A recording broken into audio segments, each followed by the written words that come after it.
നമസ്തേ. 2026 വിഷുഫലം. ആയില്യ നക്ഷത്രക്കാരെ സംബന്ധിച്ച് ഈ ഒരു വർഷം ഏറ്റവും നല്ല ഒരു സമയം തന്നെയാണ്.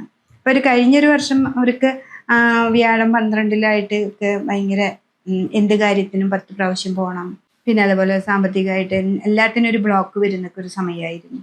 അപ്പോൾ ആ മാറ്റങ്ങൾ, അതിൽ നിന്നൊക്കെ നല്ലൊരു മാറ്റമാണ് ഈ ഒരു വർഷം നമുക്ക് വരുന്നത്. അപ്പോൾ ഈ വർഷത്തിൽ ആയില്യ നക്ഷത്രക്കാർക്ക് ജൂൺ മാസമൊക്കെ കഴിഞ്ഞാൽ നല്ലൊരു മാറ്റമാണ്. വ്യാഴം നമുക്ക് നമ്മുടെ അനുകൂലമായ ലഗ്നത്തിൽ തന്നെ വന്നു, ആ കർക്കിടക രാശിയിൽ വന്നു.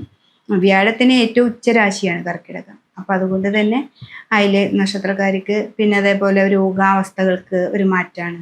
ഇപ്പോൾ രോഗങ്ങൾക്കൊക്കെ നമ്മൾ മരുന്ന് കഴിക്കുന്നുണ്ടെങ്കിലും ചിലപ്പോൾ അത് ശരീരത്തിൽ പിടിക്കാത്തൊരവസ്ഥയുണ്ട്. അതൊക്കെ ഒരു മാറ്റം വന്നു. നമുക്ക് രോഗങ്ങളൊക്കെ ഒന്ന് നന്നായ രീതിയിൽ മാറി നമുക്ക് ജോലിക്ക് പോകാനും നമുക്ക് നല്ലൊരു പുരോഗതിയിലേക്ക് മാറ്റം വരുത്താനൊക്കെ ഈ ഒരു വർഷം കൊണ്ട് സാധിക്കും. അപ്പോൾ ആയില്യ നക്ഷത്രക്കാര് അവർക്ക് അഷ്ടമത്തിലെ രാഹുവിനെ ആയതുകൊണ്ട് ആണ് രോഗാവസ്ഥകൾ ഉണ്ടായിരുന്നത്. അപ്പോൾ രാഹു പൂജ ചെയ്യുക, പിന്നെ ശനീശ്വരൻ 9-ലാണ്, അതൊക്കെ ആകുമ്പോൾ ശിവൻ്റെ അമ്പലത്തിൽ പോവുക, നന്നായിട്ട് പ്രാർത്ഥിക്കുക, വിഷ്ണുവിനെ നന്നായിട്ട് ഭജിക്കുക. അപ്പോൾ ഈ വർഷം ഇത്രയും നാളുണ്ടായിരുന്ന ബുദ്ധിമുട്ടുകളൊക്കെ ഒന്ന് മാറി ഈ വർഷം നല്ലൊരു രീതിയിലേക്ക് നമുക്ക് പോകാനായിട്ട് സാധിക്കും. ഇപ്പോൾ പ്രൊമോഷൻ ആണെങ്കിലോ വിദേശത്തേക്ക് പോകുന്ന കുട്ടികളാണെങ്കിലോ അല്ലെങ്കിൽ വലിയവരാണെങ്കിലും അവർക്കൊക്കെ തടസ്സം ഉണ്ടാകുന്നത് ഒക്കെ ഒന്ന് പോയി ഒന്ന് ശ്രദ്ധിച്ചാൽ നല്ലൊരു മാറ്റം വരാനായിട്ട് ഈ ഒരു വർഷം നമുക്ക് സാധിക്കുന്നതാണ്.